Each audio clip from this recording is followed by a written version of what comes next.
अस्सलाम वालेकुम स्टूडेंट्स।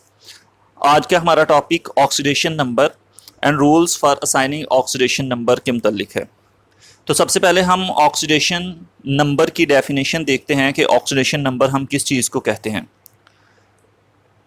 तो इसकी डेफिनेशन हम इस तरह से करते हैं कि apparent charge assign to an atom of an element in a molecule और इन एन आइन, यानी किसी एटम के ऊपर या किसी मालिक्यूल के ऊपर या किसी आयन के ऊपर हमें जो चार्ज देखने को मिलता है उसको हम ऑक्सीडेशन नंबर कहते हैं।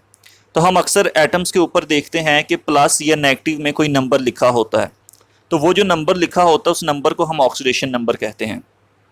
जैसे HCl में हम देखते हैं कि हाइड्रोजन के ऊपर +1 होता है और क्लोरीन के ऊपर -1 होता है। तो ये जो +1 और -1 है इसको हम ऑक्सीडेशन नंबर कहते हैं। आगे हम देखेंगे कि ये जो +1 और -1 है ये हम क्यों असाइन करते हैं और किस तरह से असाइन करते हैं। हमें कैसे पता चलता है कि फ़लाँ एलिमेंट के ऊपर हमें +1 लिखना है या +2 लिखना है या -1 या -2 लिखना है। तो आगे हम rules for assigning oxidation number को पढ़ेंगे। तो सबसे पहला रूल है कि oxidation number of all element in free state is 0, कि जब भी कोई एलिमेंट फ्री स्टेट में होगा उसका ऑक्सीडेशन नंबर 0 होगा। अब फ्री स्टेट का क्या मतलब? तो फ्री स्टेट का मतलब ये है कि एलिमेंट किसी दूसरे एलिमेंट के साथ कंबाइन नहीं है, वो फ्री स्टेट में है। जैसे हमने पीछे एक रिएक्शन पढ़ा था कि जिंक ऑक्साइड कार्बन के साथ रिएक्ट करता है, जिंक और कार्बन डाइऑक्साइड बनाता है।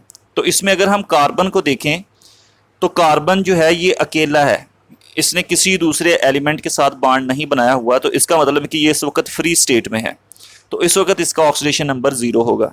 इसी तरह हम एरो के बाद जिंक की तरफ देखें तो जिंक भी अकेला है, इसने किसी दूसरे एलिमेंट के साथ बॉन्ड नहीं बनाया, तो इसकी भी ऑक्सीडेशन स्टेट इस वक्त 0 होगी। ऑक्सीडेशन नंबर लिखने का दूसरा रूल ये है कि oxidation number of an ion consisting of a single element is the same as the charge on ion, कि अगर जो आइन है वो एक सिंगल एलिमेंट पर मुश्तमिल हो तो जो उसका चार्ज होता है वही उसका ऑक्सीडेशन नंबर होगा। जैसे हम देखते हैं कि सोडियम है, तो अगर सोडियम अकेला है तो सोडियम के ऊपर हमें पता है कि क्या चार्ज आता है +1, तो यही +1 जो है ये सोडियम की ऑक्सीडेशन स्टेट होगी। इसी तरह से जो मैग्नीशियम है, तो मैग्नीशियम को अगर ये आयन की फॉर्म में है और अकेला है Mg+2, तो यही जो इसके ऊपर चार्ज है +2, इसी को हम कहेंगे कि ये मैग्नीशियम का ऑक्सीडेशन नंबर है। यानी अगर कोई आयन सिंगल एलिमेंट पर मुश्तमिल हो तो उसके ऊपर जो चार्ज होता है वही उसका ऑक्सीडेशन नंबर होता है। तो ये दूसरा रूल है। तीसरा रूल ये है कि oxidation number of different element in periodic table is, कि पीरियोडिक टेबल में मुख्तलिफ एलिमेंट्स के जो ऑक्सीडेशन नंबर हैं वो कुछ इस तरह से होते हैं। जो ग्रुप 1 है, इस सारे एलिमेंट्स का जो चार्ज होगा, जो ऑक्सीडेशन नंबर होगा, इन तमाम एलिमेंट्स का जो ऑक्सीडेशन नंबर होगा वो +1 होगा। जो ग्रुप 2 वाले हैं इन सब का जो ऑक्सीडेशन नंबर होगा वो +2 होगा। यहाँ पे जो ग्रुप 3 वाले हैं इनका ऑक्सीडेशन नंबर +3 होगा, फिर इसी तरह से +4 और आगे -3, -2 और -1।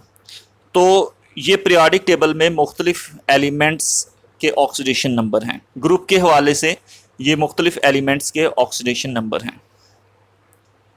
थर्ड रूल कि oxidation number of hydrogen in all its compound is +1 but in metal hydride it is -1। जितने भी हाइड्रोजन के नॉर्मल कंपाउंड्स होते हैं उन सब में हाइड्रोजन की ऑक्सीडेशन स्टेट +1 होती है, प्लस में होती है। लेकिन जो हाइड्राइड होते हैं, हाइड्राइड हम किसको कहते हैं कि जब हाइड्रोजन ग्रुप 1 और ग्रुप 2 एलिमेंट के साथ बॉन्ड बनाता है तो जो कंपाउंड बनता है उसको हम हाइड्राइड कहते हैं। और हाइड्राइड में जो हाइड्रोजन की ऑक्सीडेशन स्टेट होती है वो माइनस में होती है। जैसे हाइड्रोजन है तो ये नॉर्मली +1 ही होता है।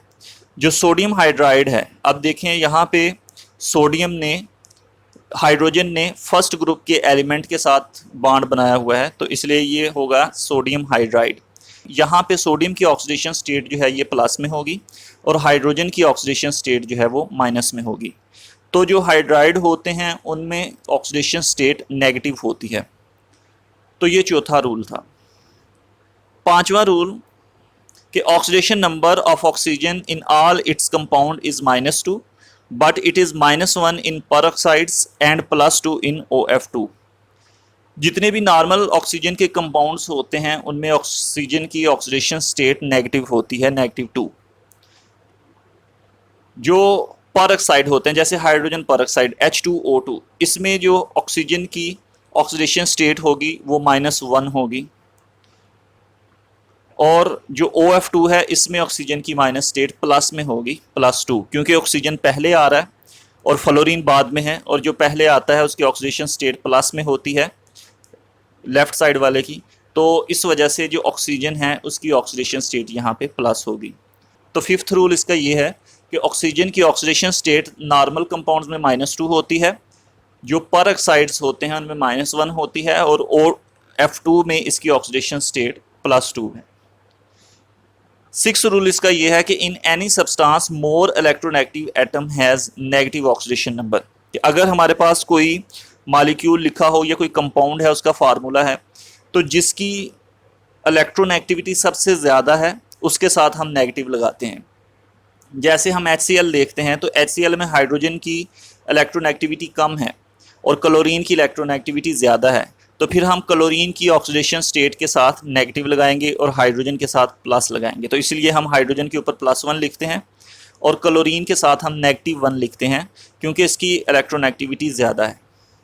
इसी तरह से वाटर है, तो वाटर में हाइड्रोजन की इलेक्ट्रोनेगेटिविटी कम होती है, इस वजह से इसकी ऑक्सीडेशन स्टेट हम प्लस में लिखते हैं, और ऑक्सीजन की इलेक्ट्रोनेगेटिविटी जो है ये ज़्यादा होती है, इस वजह से इसकी ऑक्सीडेशन स्टेट जो है वो नेगेटिव में लिखेंगे, -2 में।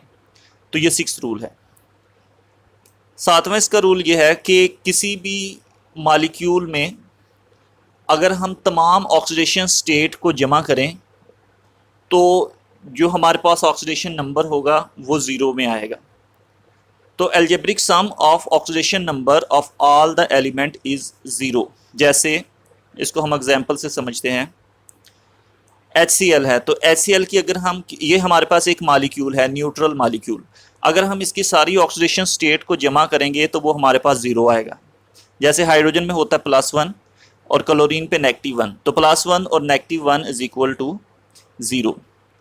इसी तरह से वाटर है, तो वाटर में हाइड्रोजन के ऊपर होता है +2, एक हाइड्रोजन पे +1 तो 2 हाइड्रोजन पे +2, और ऑक्सीजन की ऑक्सीडेशन स्टेट होती है -2।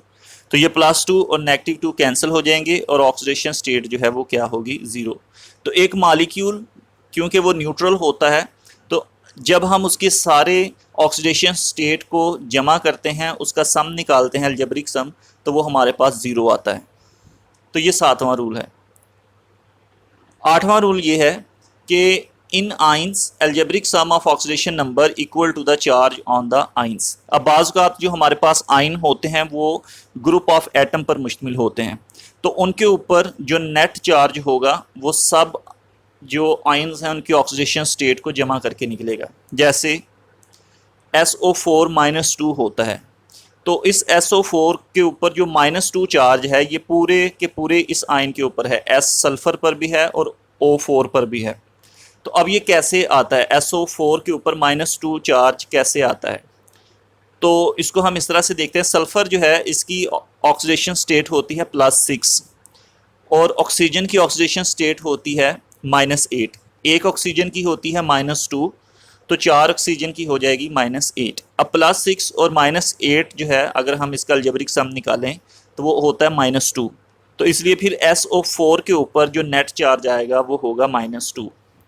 इसी तरह से अगर हम हाइड्रोनियम आयन को देखें, H3O+1 होता है, तो ये जो +1 चार्ज है ये हाइड्रोजन पर भी है और ऑक्सीजन पर भी है। ये कैसे निकला?